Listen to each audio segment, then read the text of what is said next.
Hi guys, I'm Mike. And I'm Ash. And this is F1 Fanatics.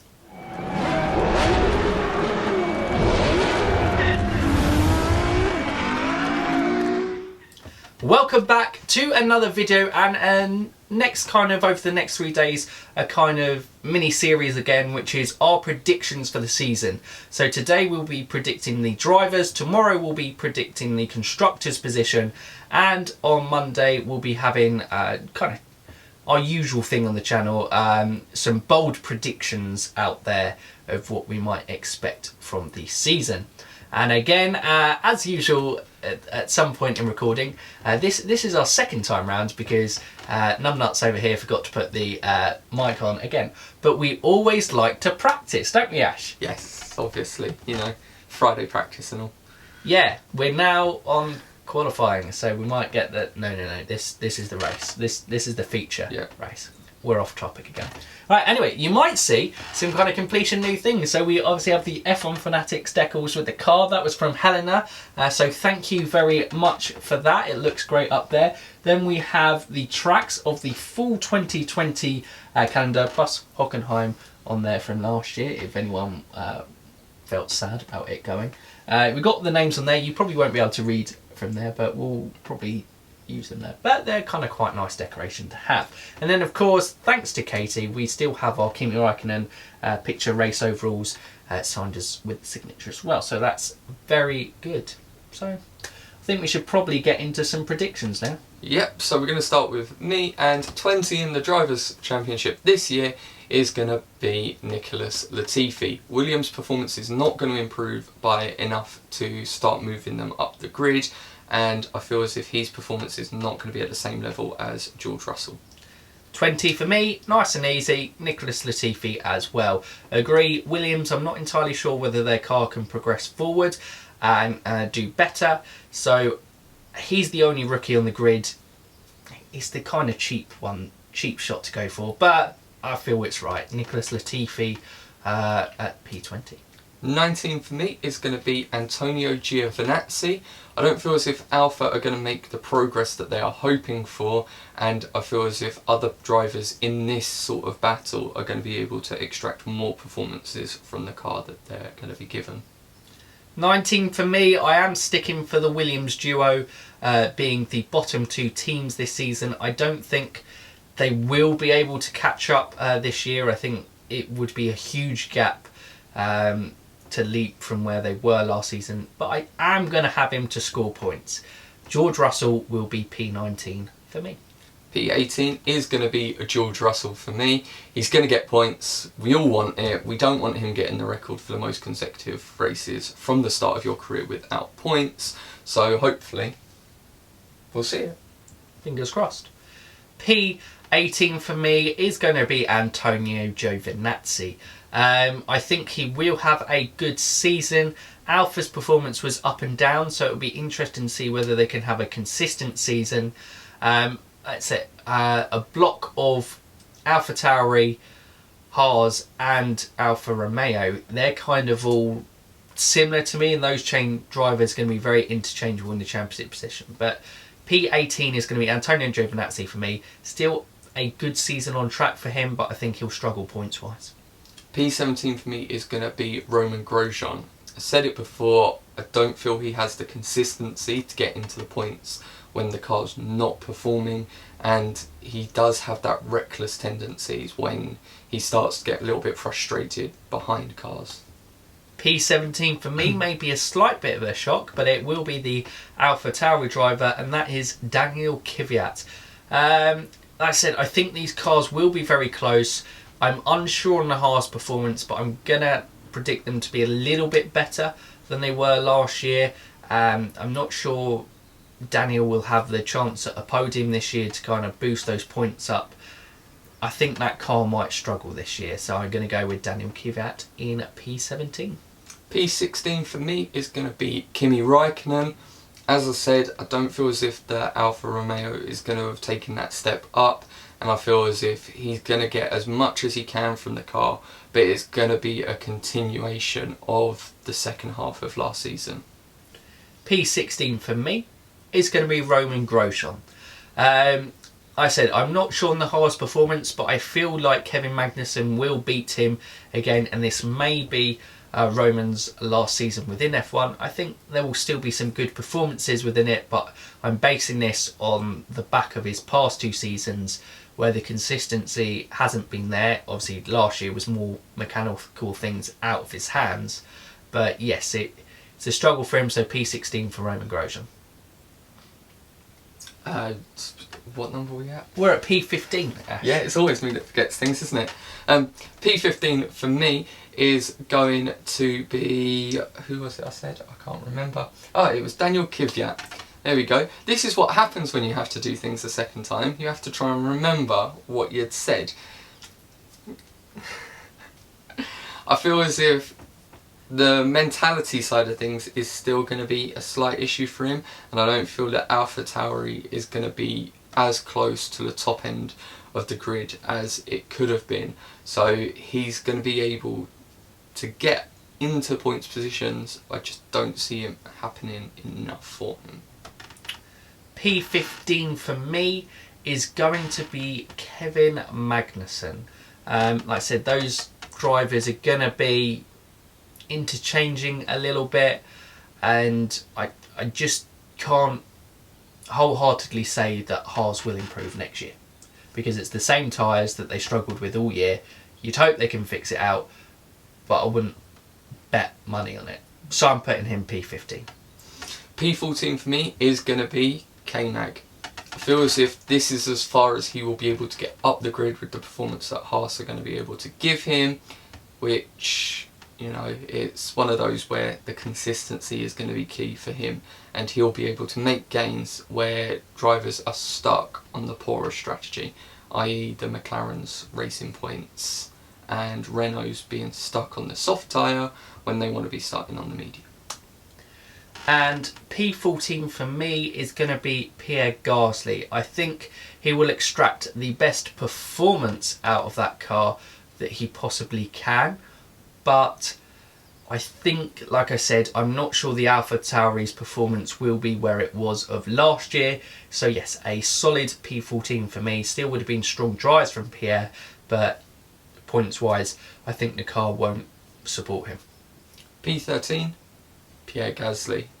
Same points. He's going to be able to extract as much performance as he can, and I feel he's more likely to get into the points than other drivers with the machinery that he's going to be given.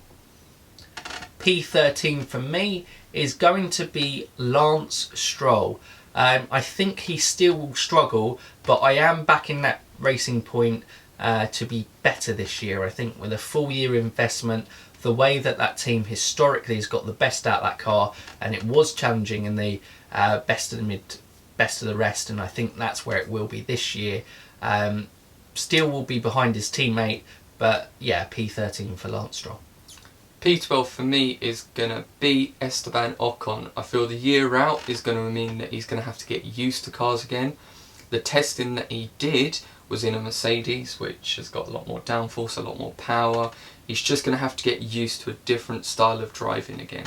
So just not going to be able to get up to speed as quickly as others will this season. P12 for me will be Kimi Raikkonen. Like I said, completing that kind of pack. Obviously Lance Stroll has been in there, and I think Kimi Raikkonen's experience, in fact it may be his last season F1, and he did struggle with kind of some issues at the start of the second half of the season, which really set the tone for his second half of the season. But I feel like he will have a strong season next year. So yeah, P12 for me, Kimi Raikkonen. P11, and just missing out on the top 10, I feel is going to be Lance Stroll. Qualifying is still his weakness. If he can build that up, then this position may change. I just don't see the gains being made on a Saturday that will be allow him to move up easily on a Sunday.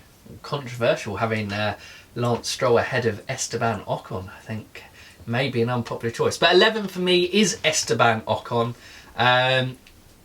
Much to the points Ash said, I think with a year out of the sport, it's going to take him time to adapt. He's got a very competitive and experienced teammate in Daniel Ricciardo, which won't necessarily make his life easy. It is a chance for him to show his talent. I think he'll still have a good season, but points-wise, he'll miss out on the top 10. Just getting into the top 10 for me is going to be Sergio Perez. I don't feel as if the Racing Point is actually going to make as big a gain as they did towards the end of last season. I feel the way Lawrence Stroll is running the team is geared towards them being able to compete at the front as soon as possible. So I feel resources are going to be put more towards 2021, where the opportunity for gains are going to be bigger. So I just feel as if they're going to drop off performance-wise, maybe around the mid-season part, and that's where they're going to see this drop-off in terms of where they are in the standings. 10 for me, our rookie of the season last year, and that is Lando Norris. I think he will have another strong and solid year, but I think the midfield and Renault Racing Point McLaren are going to be a lot closer this year and a lot more competitive, and I think it's always harder in that competitive midfield to stay on top. You just have to look at Renault last year. So I think McLaren's levels will slightly drop in preparation and looking ahead to the 2021 rules, and I'm going to back Carlos Sainz to beat his teammate. So Lando Norris will finish P10 for me. Number 9 for me is going to be Lando Norris. Much the same reasons. I feel as if Carlos Sainz is going to be able to outperform him this season, and McLaren are another one of those where they're going to be in this midfield battle but are looking for the gains for 2021. Nice. And 9 for me, Carlos Sainz. Much kind of same reasons. Carlos Sainz had a very good year last year, very strong. I think that consistency may drop a little bit this year, which may cost him the higher positions of 7th and 8th in the midfield, but I think he will certainly have still a very strong season in terms of solidifying that partnership of Sainz and Norris going into 2021 for McLaren. P8 for me is going to be Carlos Sainz. Same reasons. I just feel as if there are a couple of other drivers that you're going to be seeing taking points away from him, whereas last season he had a nice run where it was you could guarantee 5th or 6th depending on retirements ahead of him. This season's not going to be as easy for him. P8 for me, Daniel Ricciardo. I'm not entirely sure where the Renault car will be next year. I think a lot of their focus will be on 2021, so I don't think we'll see an outstanding car from them in 2020.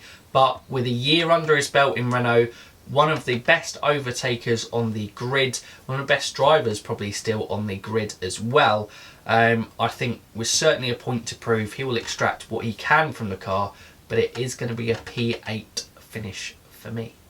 P7 and finishing best of the rest for me is going to be Danny Rick.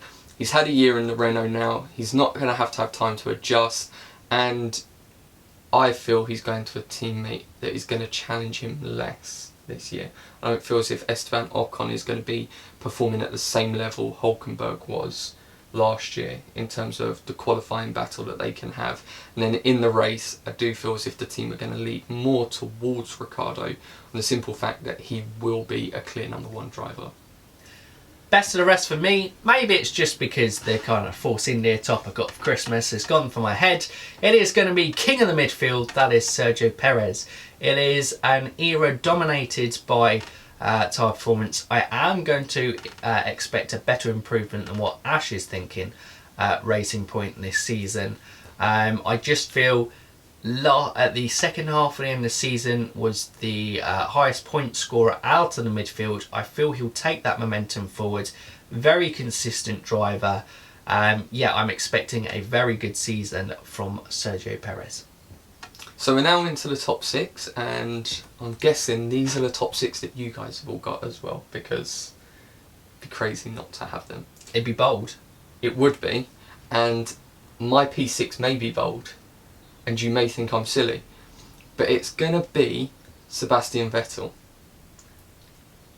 Yeah, the silence tells. I think based on the fact that Leclerc has just signed a new contract with Ferrari, it clearly setting out the fact that he's their priority. And I also feel as if Seb's not really performed well when he's been considered the number 2 driver. His seasons haven't been the greatest, say last 2-3 years, and I think there's going to be, here is where the Ferraris are going to be taking too many points off of each other to have a successful challenge for a world title this year. Interesting thoughts. P6 for me is the obvious one, because I'm not entirely sure of his talent within that car. I think he's a good, solid driver, but not much more than that, and that is Alex Albon. I think he'll do okay, but I don't think he will be... I think he'll comfortably be P6 this season. P5 for me, Alex Albon. If you look at his performances last season, most of his mistakes were actually made in practice and in qualifying. On a race day, he was... I can only think of really Monza, where he really shouldn't have tried around the outside, as a clear mistake he made. It's one of those where if he can get the performance out of the car, he's going to do very well this year. And for him, finishing 6th every weekend isn't going to be good enough, but I can see him taking that step up after having the testing time, being able to just get used to being in that Red Bull now. P5 for me is going to be Valtteri Bottas. We may see an emergence of Valtteri 3.0 in the start of the season, but I just feel with the continued development of Verstappen and Leclerc, and I'm going to back Vettel to have a better season than what Ashley's saying is, yeah, for me, Valtteri Bottas finishes 5th, and yeah, you'll find out in the video tomorrow where we think he can get Mercedes as a constructor. But yes, 5th position for me for Valtteri. P4 for me is Valtteri Bottas. It's just one of those where, unfortunately for him, he's now allowed Hamilton to have that almost mental control over him. Hamilton has a run of a couple of wins, followed by a 2nd place where Valtteri's not necessarily on the podium, and all of a sudden that dominance has started. And once it does, we've seen it the whole time Bottas has really been in the murk, it snowballs. Unless Valtteri can keep on a level playing field with Hamilton, he doesn't really get close to him. So he's not going to be able to get that performance needed. P4 for me is going to be Charles Leclerc. Maybe obviously controversial with how he finished and was in his first season at Ferrari.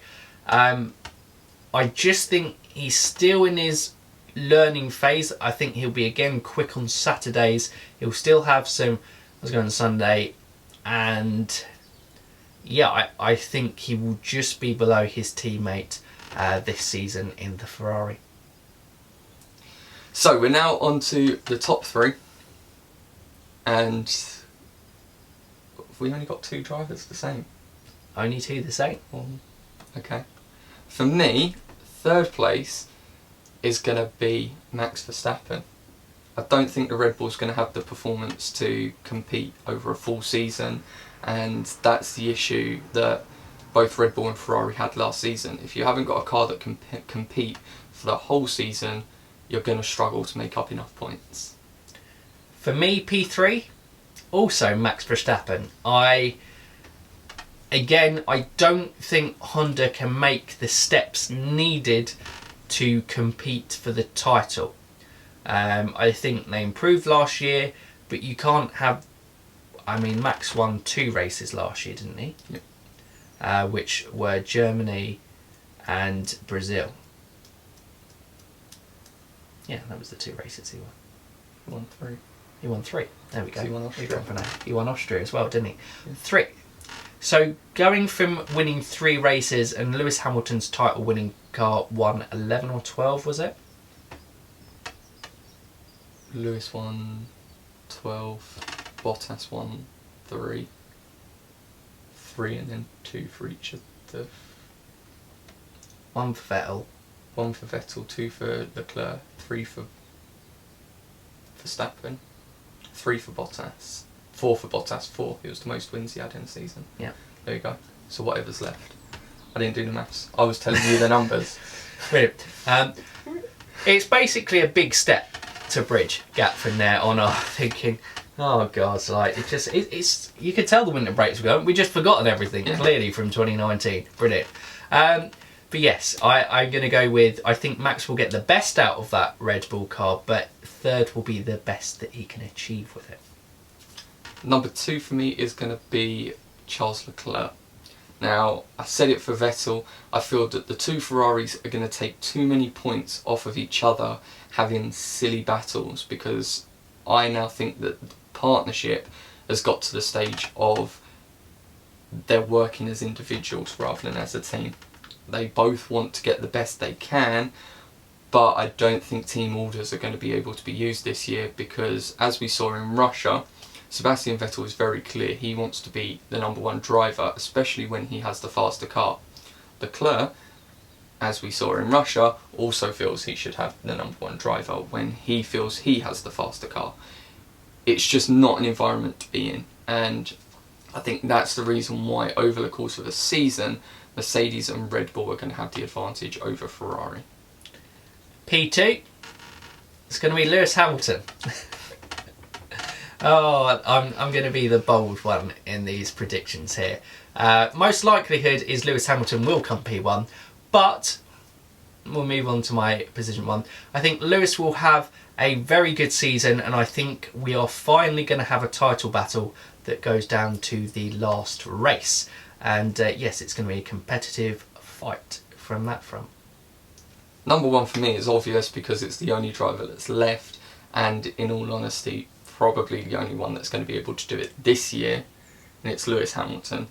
The Mercedes, in terms of overall race performance, is still the best. Well, we don't know for 2020, but based on last year, it is still the best car on the grid in terms of a race performance. I've said it before, I'll say it again, the Ferrari is the fastest car, but the Mercedes is the fastest race car. If you can't get a car to do 60 to 70 laps at a consistent pace, you're going to have drop-offs. The Mercedes doesn't have that.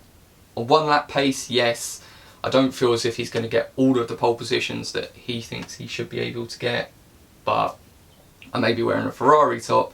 I just think Hamilton, for matching the record of World Championships, he's got to do it this year.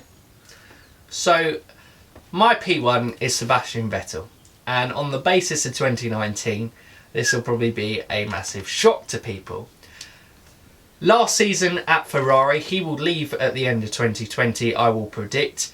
Maybe it's the kind of romantic in me in times are going. He wants that world title at Ferrari to emulate his hero Michael Schumacher to gain a title. So I'm going to give it to Seb.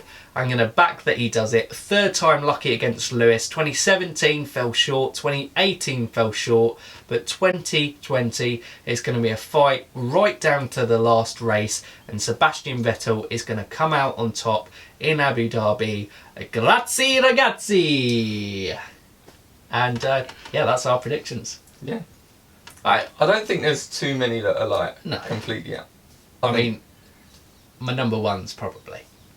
I'd say your number 1 and my number 6 Yeah. are probably both involved in the same driver, actually. So Vettel's going to have 1 of 2 seasons based on this. Awful, win the championship. That's it. That's the only possibilities. In between, not happening. Other than that, I think they're all plausible. Yeah, I think so too. But we had to be fun in terms of have a different first place. So when we come to it wouldn't be fun if we just predicted one the same. No, I think it could have. All right. Everything in between was what was going to be fun. All right, there we go. Just like the season itself. Ideas. Yeah. But there, guys, there is our predictions 20-1. Can you remember your 20-1 and a quick run through? No. We won't do that. You should have been paying attention as it goes along. They'll be on the screen. What? Oh yeah, they will be, because I'll be able to. Yeah, no, that's cool. We'll put them on the screen for you now. So obviously here is my 20-1. Here is Ash's 20-1. They should be side by side, and then we can see exactly. the big changes. They're on the screen right now, so that's okay. That's where they are. So you can see who does the editing. Exactly. Those guys will be that's our predictions. We would love to hear your predictions. What would be your 20-1 for the drivers in the 2020 season? Do you agree with ours? Probably unlikely in some cases, but we would love to hear from yours. It would be very interesting. And if you are new around here and you like what we do on the channel, don't forget to click the subscribe button. And yeah, you can stay up to date with all our latest content. And That's usually my one. I know, I've nicked it from you. Yeah, so mine's going to be, if you like the video, give us a thumbs up. Yeah. Anything else you want to comment on, or just what they... No. So I'm stealing Ashley's thunder. I'm stealing it all. One thing that I will say is what we'll do is we will put a link in the description for where we got the tracks from. Yes, we will. You want them. Because they are a very nice bit of memorabilia to have. And they're, as you can see, small to kind of put somewhere in your house. You can get bigger if you wanted. That is very true. We'll leave the link, you can look into that. Yeah. But anyway, we've rambled on for far too long. This is your first prediction video of the weekend. Join us tomorrow where we go 1 to 10 on the constructors, and then join us on Monday where we go for our bold predictions. But for now, UF1 fans, keep racing!